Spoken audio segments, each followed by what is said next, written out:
मंत्राणाम स्वरोवै प्राणः, मंत्र को स्वर से गाओ। ओम नमः शिवाय, ओम नमः शिवाय, ओम नमः शिवाय, ओम नमः। झाड़ू लगा रहे, अपने प्रीतम का नाम है।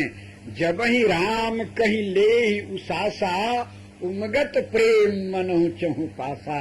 जब प्रेम से नाम ले तो हृदय में रोमांच आ जाता है, पाप भाग जाता है। श्री राम, प्रेम से भगवान नाम उच्चारण करो। व्यग्र चित्ताद हतो जपः, बहुत जल्दी जल्दी जो जप करता है उसको लाभ नहीं होता है।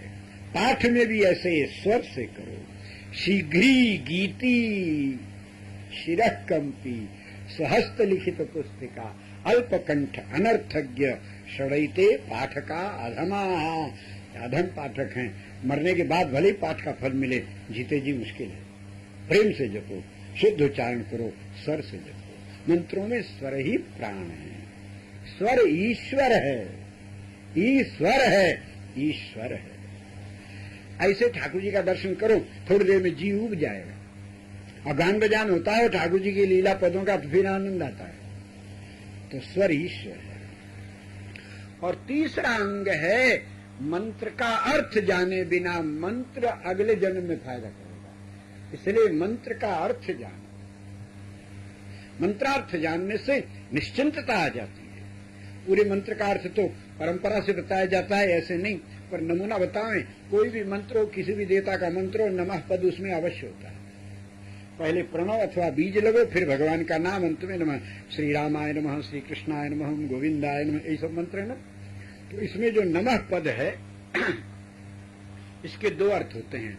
एक तो नमस्कार, और दूसरा रहस्य अर्थ है कि न इति निषेधे म इति ममत्वे। आपका मंत्र बताता है अपने को कर्ता मत मानो।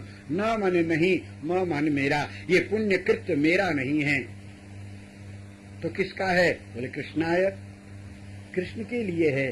श्री कृष्ण करा रहे हैं, इसलिए आपसे पुण्य होवे पाप होवे, नमः का अनुसंधान करो, न म, ये कृत्य मेरा नहीं। तब किसका? कृष्णाय। बस हनुमान जी महाराज इसी मंत्र का अनुभव करते हैं। समुद्र लांघते हैं, ये धर्म नहीं है, तीर्थ को नहीं लांघना चाहिए। लंका में आग लगा देते हैं, आतताई का काम है किसी के घर में आग लगाना, ये पुण्य नहीं है। हरे हरे वृक्षों को उखाड़ के फेंक देते हैं, ये धर्म नहीं है। माता जी नीचे विराजी अपने ऊपर बैठते हैं, ये धर्म नहीं है। सबके घरों में आग लगा दिया, पूरी लंका में आतताई के समान, ये धर्म की बात है? अरे रावण ने आपकी पूंछ में आग लगाई, आप उसकी दाढ़ी मूंछ में आग लगा, सबको गाय को जलाते। किसी ने रुई दिया, किसी ने तेल दिया, किसी ने हंसी उड़ाई। बोले घर के भीतर के बूढ़ों ने क्या किया, बच्चों ने क्या किया, पिंजड़े में बैठे पक्षियों ने क्या किया, हाथी घोड़ा बंधे उन लोगों ने क्या किया, और तो और पेट के भीतर के बच्चों ने क्या किया। एक को भी नहीं छोड़ा, सबको जला के खाक कर दिया। पेट वालों के लिए इतनी जोर गर्जना की कि गर्भ श्रमय से निश्चलना। ये कोई धर्म का काम? अकारण माताओं की गोद उजड़ रही है, सुहाग उजड़ रहा है, घर जल रहा है। पर कमाल की बात यह है कि जिसका ये सब नुकसान हो रहा है वो कहता है कोई देवता है। हम जो कहा यह कपि नहीं होई, बान रूप धरे सुर कोई।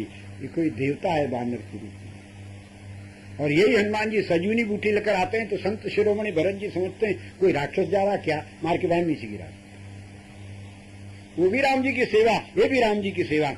पर वो सेवा करते समय हनुमान जी महाराज मंत्रार्थ का स्मरण करते हैं, न म, ये कृत्य मेरा नहीं है।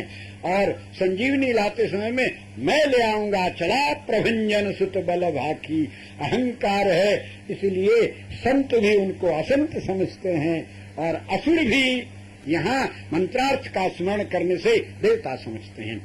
राम जी ने पूछा, हनुमान रावण के जीते जी उसके घर में रहते तुमने लंका जला दी। हनुमान जी ने कहा, ना ये मेरा कृत्य नहीं है, ना म, तो किसका है? बोले सो सब तो प्रताप रघुराई, नाथ न कछुक मोर प्रहुताई, नमः रामाय।